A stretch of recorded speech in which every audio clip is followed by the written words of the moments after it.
Welcome to all TNPSC aspirants. நம்ம சேனலை தொடர்ந்து பார்த்துட்ருக்கவங்களுக்கு தெரியும். நம்ம சேனலில் பார்த்தீங்கன்னா கரண்ட் ஈவெண்ட்ஸு நியூஸ் பேப்பரில் இருக்கக்கூடிய முக்கியமான எக்ஸாம் பாயிண்ட் ஆஃப் வியூவில் டிஎன்பிஎஸ்சி எக்ஸாம்ஸ்க்கு கொஷின்ஸ் அப்லோட் பண்ணிகிட்ருக்கோம். ஸோ அந்த வகையில் ஆல்ரெடி பார்த்தீங்கன்னா 1லேருந்து 50வது கொஷின் வரைக்கும் கரண்ட் ஈவெண்ட் ஆல்ரெடி கொடுத்துருந்தோம். இப்போ இந்த வீக்கில் நடந்த ஒரு 40 கொஷின்ஸ், அதாவது 51லேருந்து 90வது கேள்வி வரைக்கும் நம்ம பார்க்க போகிறோம்.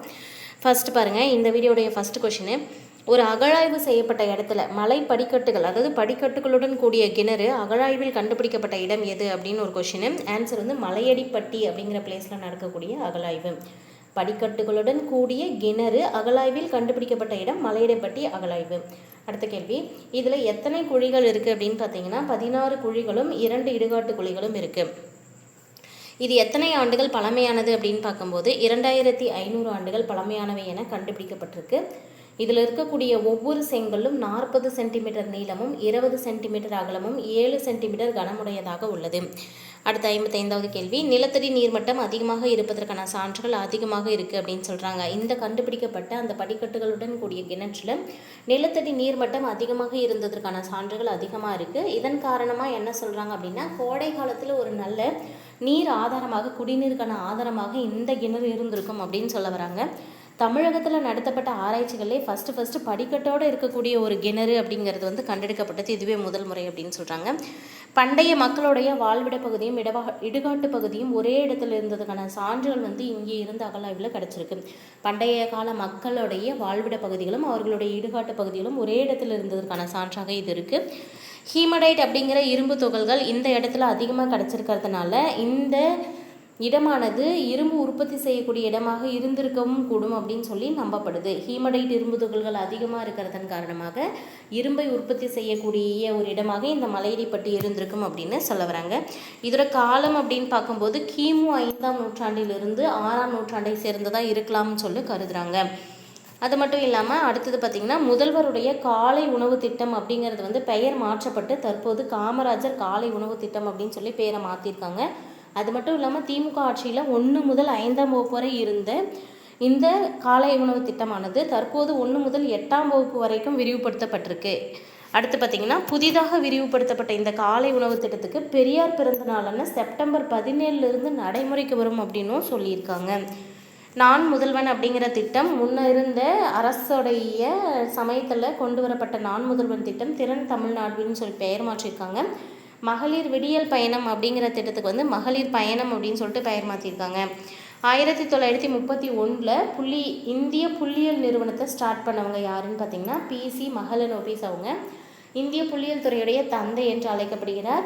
இவருடைய பிறந்தநாள் தேசிய புள்ளியியல் தினமாக, அதாவது ஜூன் 29வது நாள் PC மஹலனோபிஸ் அவர்களுடைய பிறந்த நாள் இது தேசிய புள்ளியியல் தினமாக கொண்டாடப்பட்டு வருது.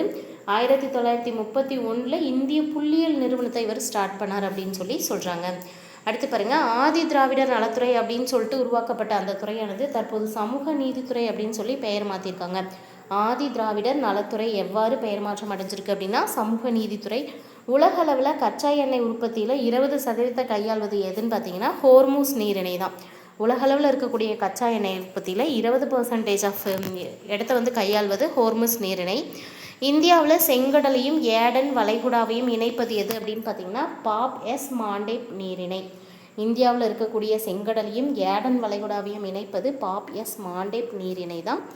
ஒவ்வொரு இந்தியரின் எண்ம மருத்துவ நாள்காட்டியாக மாற இருக்கக்கூடிய செயலி எதுன்னு பார்த்தீங்கன்னா ஆரோக்கிய சேது 2.0 அப்படிங்கிறது.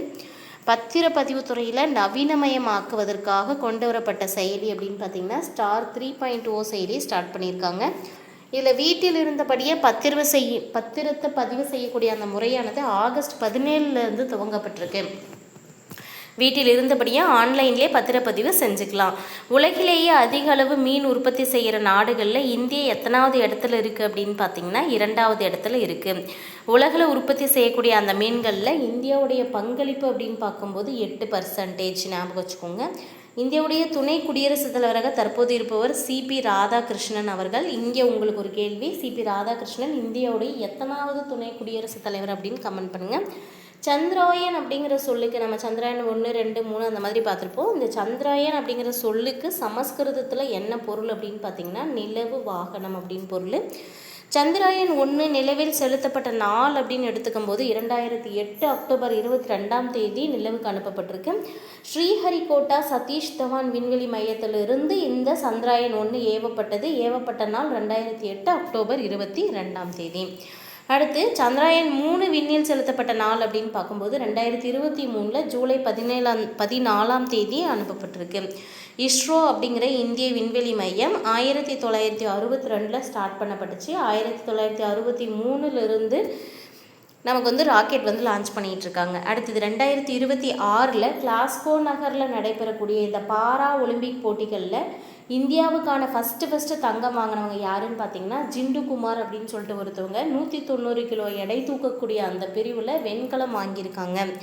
அடுத்தது யுனெஸ்கோவின் பாரம்பரிய சின்னங்கள் பட்டியலில் சேர்க்கப்பட்டிருக்கக்கூடிய இந்திய இடம் தற்போது சமீபத்தில் அடுத்தது யுனெஸ்கோவுடைய பாரம்பரிய சின்னங்கள் பட்டியலில் சேர்க்கப்பட்டிருக்கிற இடம் எதுன்னு பார்த்தீங்கன்னா சாரநாத் பௌத்த தலம் தான். சாரநாத் அப்படிங்கிறது நம்ம ஹிஸ்ட்ரியில் நிறைய படிச்சிருப்போம், பௌத்த தலம்.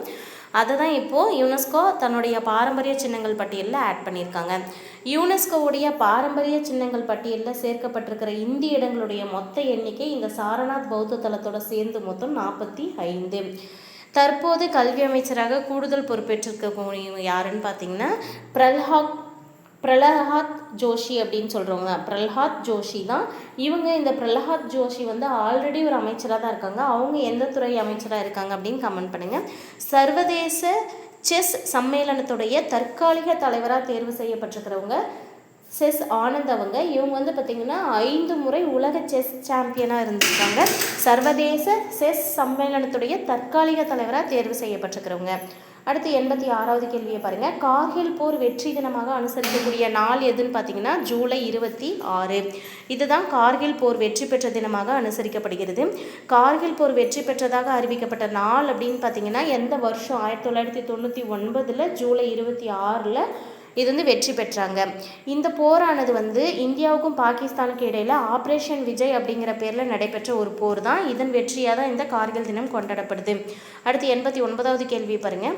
உள்ளாட்சி அமைப்புகளுடைய நிதிநிலை சூழலை ஆய்வு செய்வது அறிக்கையை தாக்கல் செய்வதற்கு 7வது மாநில நிதி ஆணையம் அமைக்கப்பட்டிருந்தது.